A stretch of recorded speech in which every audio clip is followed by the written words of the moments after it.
দোল পূর্ণিমার অনেক শুভেচ্ছা জানাই আপনাদের সবাইকে। রঙের মতো যেন রঙিন হয়ে ওঠে আমাদের সবার জীবন। বেশ কয়েক বছর পর আমি রং খেললাম।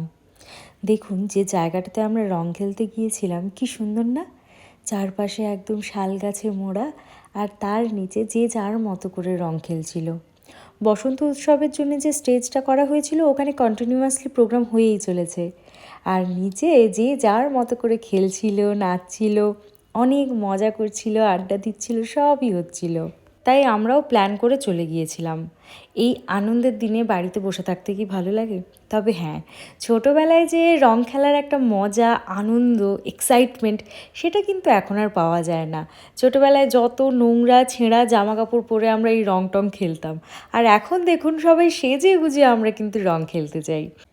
তারপর ওখানে গিয়ে আমাদের হঠাৎ করে অনেকের সাথে দেখাও হয়ে গিয়েছে।